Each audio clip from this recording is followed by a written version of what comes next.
शराबी अगर किसी की बारात में जाता है और उसको अगर शराब की तलब लगी है, किसी भी गांव के शहर के कोने में वो ढूंढ निकालता है शराब की दुकान।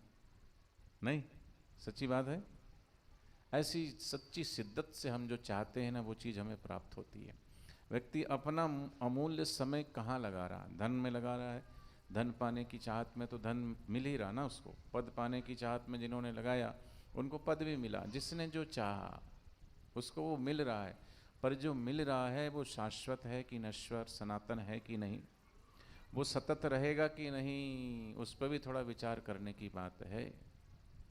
कल एक बच्ची से मैंने बोला, तुम्हें क्या बनना है, क्या करना है? बोले सेल्फ इंडिपेंडेंट, अपने पैरों पे खड़े होना है। तो मैंने कहा अपने पैरों पे खड़े होने का मतलब? बोले मैं खुद का कमाऊंगी, अभी भी कमाती हूँ। फिर मैंने कहा कि सच्ची कमाई क्या है? बोले अपना बैंक बैलेंस होना चाहिए, अपनी गाड़ी होनी चाहिए, अपनी कोठी होना चाहिए, हम किसी पे डिपेंड नहीं होना चाहिए। छोटी बुद्धि है, ना समझी है। सोचो, ये सब किसी के पास ऑलरेडी है।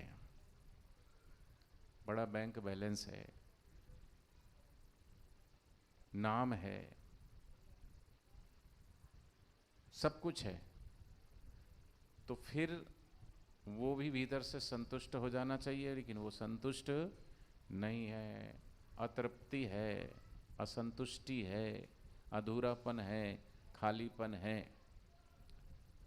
और ये तो सबका अनुभव है। सेल्फ रियलाइजेशन तो सबको है ही है। जिसके पास धन है, नहीं था तो धन है, तो धन पा करके, धन पा के लोग यहाँ धनवान कहाते हैं, पर सहनसा तो कहाते हैं कोई कोई।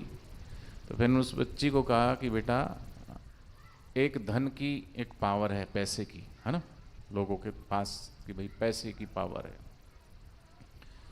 चाहे वो फिर रिलायंस की कंपनी हो, अडानी की हो, अंबानी की हो, डालमिया की हो, कि बिरला की हो, कि अमुक फन जो भी फलाने डिंगने जो भी हो,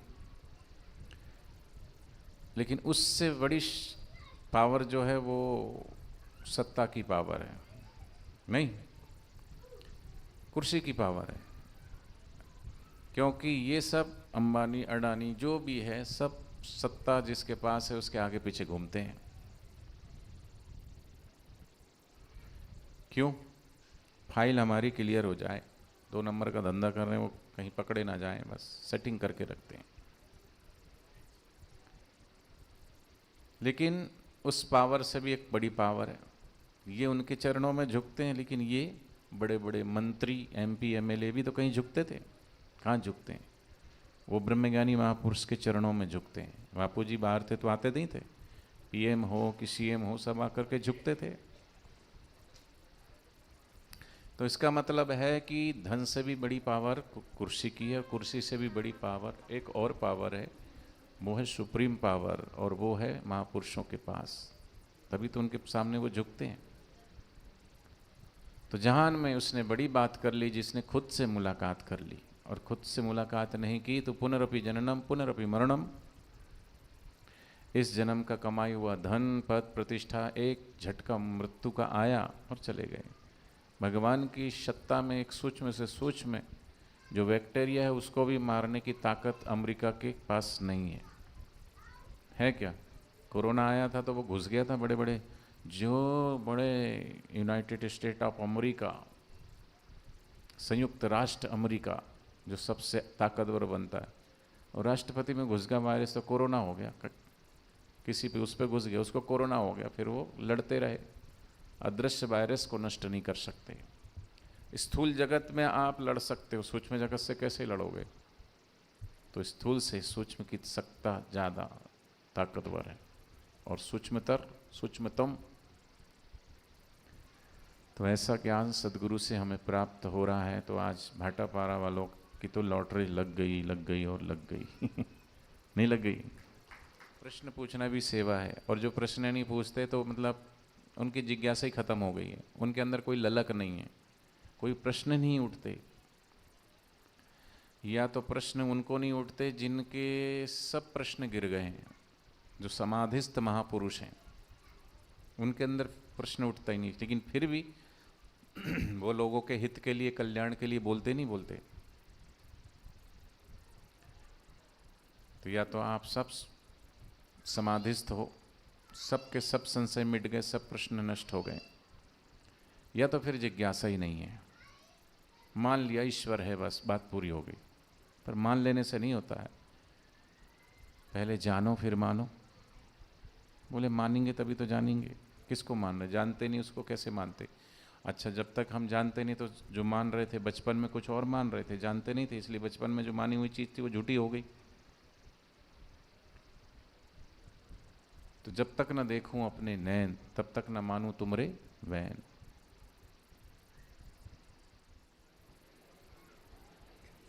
जब भगवान ने हमारा मनुष्य शरीर ईश्वर प्राप्ति के लिए दिया है, जैसे कि रामचरितमानस में लिखा हुआ है कि यही तल कर फिर विशल भाई, स्वर्ग स्वल्प अंत दुखदाई।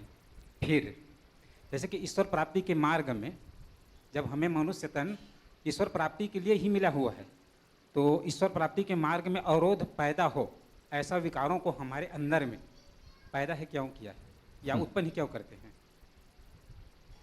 जैसे कि काम है, क्रोध है, लोभ है, ये सब तो ईश्वर की प्राप्ति में रुकावट ही पैदा करते हैं। रामा भैया हरिओम हरिओम हरिओम, आप सभी को हरिओम। ठीक है।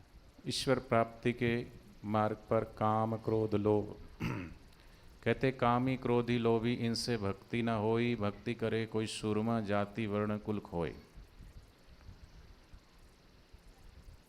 तो भगवान ने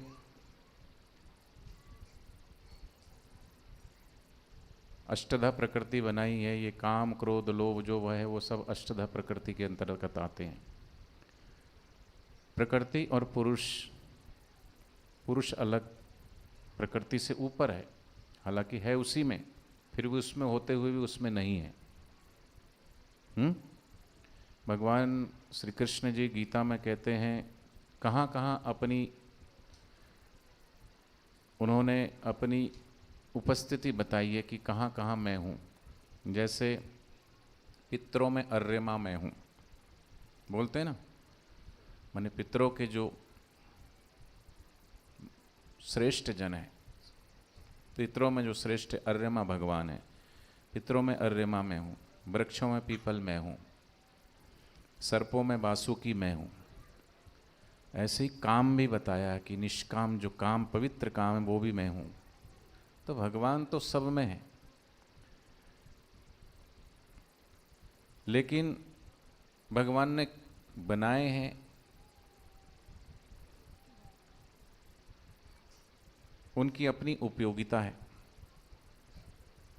लेकिन अगर हम, जैसे भगवान ने तो कांटे भी बनाए हैं, फूल भी बनाए हैं, लेकिन हम फूल को चुनते हैं। तो ये जो मन बुद्धि चित्त अहंकार है, ये सब प्रकृति के हैं।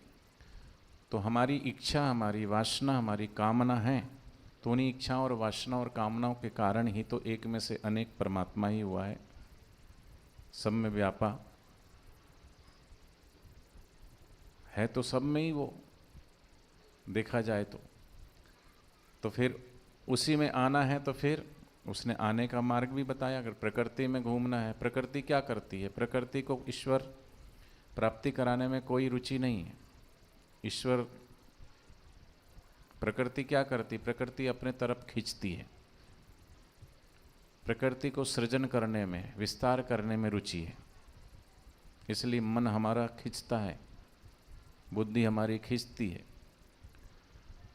तो जैसे पानी का स्वभाव है नीचे की तरफ बहना, ऐसी प्रकृति का ये स्वभाव है। काम क्रोध लोभ शरीर प्रकृति का बना हुआ है, फिर भी ये सब चीज़ें उठती हैं, वो स्थिर नहीं है। तो इसलिए बापूजी बताते हैं कि आप सदैव कामी नहीं रह सकते, आप सदैव लोभी नहीं रह सकते, आप सदैव जो है अशांत नहीं रह सकते, क्योंकि ये हमारा स्वभाव नहीं है।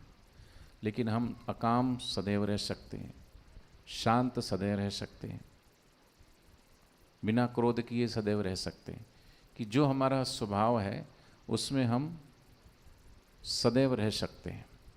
इसलिए इन सब का उपयोग परमात्मा ने कहीं ना कहीं इनकी उपयोगिता ना होती तो भगवान बनाते ही नहीं, लेकिन कहाँ उपयोग करना है। तो कहीं ना कहीं हम उपयोग की जगह दुरुपयोग करने लगते हैं हर चीज़ का। गुस्से का भी अपना उपयोग है, लेकिन कहाँ करना चाहिए। इसलिए संसार उपयोग के लिए है, उपभोग के लिए नहीं। हम उपभोग करने लगे हैं, माने जहाँ हमें इंद्रियां खींचती हम खींचे चले जाते हैं। 3 विभागों में संतों ने बांटा है कि पहला जो सुख है वो इंद्रियगत सुख है, जिसको सांसारिक सुख कहते हैं, और सब लोग उसी में लगे हुए हैं। 5 इंद्रियों के 5 विषय हैं, उन विषयों की तरफ हम खींचे खींचे चले जाते हैं। उन विषयों का स्वभाव है, इसी से सृष्टि का सृजन हो रहा है, इसी से विस्तार हो रहा है।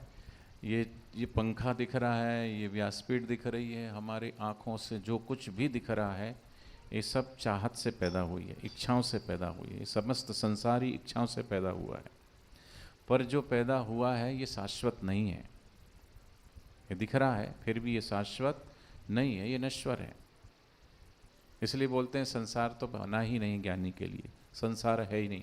लेकिन दिख रहा क्या क्या कि यदिदम मनसा वाचा चक्षुभ्याम शृणुयादि, जो कुछ भी आँखों से दिखाई दे रहा है, कानों से सुनाई दे रहा है, बुद्धि से समझ में आ रहा है, वाणी में जो आ रहा है, वो सब जो कुछ भी इंद्रियों से पकड़ में आ रहा है वो प्रकृति का है, परमात्मा का नहीं है।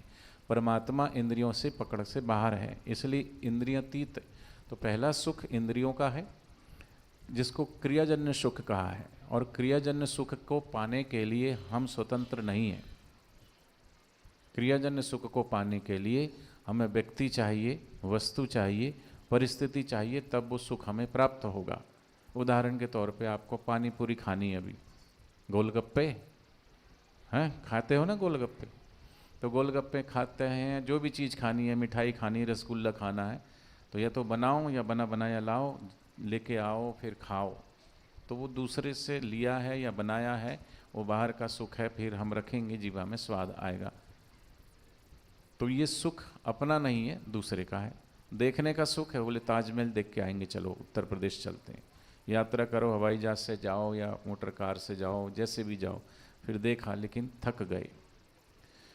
तो वस्तु, व्यक्ति, परिस्थिति जन्य सुख, जिसको बोलते हैं क्रिया का सुख है, यही संसार का सुख है। इसी में जीव भटक रहा है। इससे ऊंचा सुख भाव का सुख, कि अभी जब चल रहा था सत्संग बापूजी का, तो कुछ लोग रो रहे थे, तो वो भाव है। ध्यान में हम जाते हैं तो भाव, लेकिन भाव भी थोड़ा घटता बढ़ते रहता है। क्रिया से भाव का ऊंचा सुख है, लेकिन एक और उससे ऊंचा सुख कहते हैं रसो वैसा। अपने भीतर जो रस है वो स्वरस है, खुद का रस है। तो वो खुद का रस क्या है, कैसा है? जो परमात्मा का रस है वही रस हमारा है। कहीं ना कहीं हम उस स्वभाव से हट गए हैं, इसलिए हम संसार के चक्र में फंस गए हैं। तो परमात्मा अपना स्वभाव भी बताते हैं और प्रकृति का स्वभाव भी बताते हैं। तो हम प्रकृति में रहना है कि परमात्मा में रहना है? अगर परमात्मा में आना है, और परमात्मा का स्वभाव हमारा स्वभाव भिन्न है नहीं, क्योंकि हम उसी में से निकले हैं। मैं वंशो, मेरा ही वंश है। जैसे हम बोलते हैं कि किसी से रिश्तेदारी निकाल देते हैं ना, वो मेरा दूर का दूर, वो चचा का, मम्मा का, फूफा का, दूर दूर का कहीं से रिश्तेदारी निकालते हैं। 1 पीढ़ी, 2 पीढ़ी, 3 पीढ़ी, 4 पीढ़ी की कहीं की रिश्तेदारी। लेकिन ये तो सनातन नाता है हमारा, शाश्वत नाता है। ममेवांसो जीवलोक, ये जो हम जिस लोक में रहे, ये जीव, जितने जीव जगत है, ये सब उस परमात्मा का अविनाशी अंश है। तो अंशी और अंश,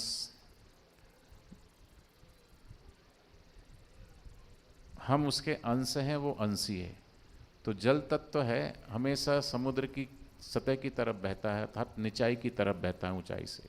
अग्नि तत्व है, उसकी माचिस की तीली, दीपक किसी को भी जलाओ वो ऊपर उठेगा, उसका वो स्वभाव है। ऐसे हम सब का स्वभाव जो है वो सच्चित आनंद है। और जब तक उस स्वभाव में हम नहीं आएंगे तो हमको अतृप्ति ही लगेगी, संतुष्ट हम नहीं हो सकते। किससे?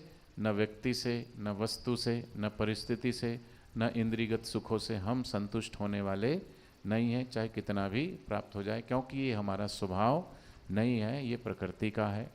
हालांकि प्रकृति में भी परमात्मा ही छुपा हुआ है, पंखे में ही बिजली छुपी हुई है, फिर भी पंखे से बिजली अलग है। बिजली के कारण ही पंखा चल रहा है, पंखा की अपनी सत्ता नहीं है। बिजली है तो पंखा चल रहा है, तो इंस्ट्रूमेंट, हम भी इंस्ट्रूमेंट मात्र हैं, तो है सब प्रकृति का ही। तो प्रकृति को प्रकृति की तरह जानो और परमात्मा को के स्वभाव को हम जाने। तो इसलिए तो बोलते हैं कि अपने स्वभाव में आ जाओ, ताकि सब कुछ जो भी हम जन्म जन्मांतर से अपनी इच्छाओं और कामनाओं को लेकर के चलते रहता है, कभी ये कभी हो, कभी ये कभी हो, तो ये जो चक्र चल रहा है कहीं ना कहीं हमारा, तो एक न एक दिन अपनी इन चीज़ों से ऊपर उठ करके अपने स्वस्वभाव में आ जाएंगे। तो फिर मिट भूख गई, छुट प्यास गई, नहीं काम रहा, नहीं कर्म रहा, नहीं जन्म रहा, नहीं मृत्यु रहा, नहीं मैं, नहीं तू, नहीं अन्य रहा, गुरु शाश्वत आप अनन्य रहा।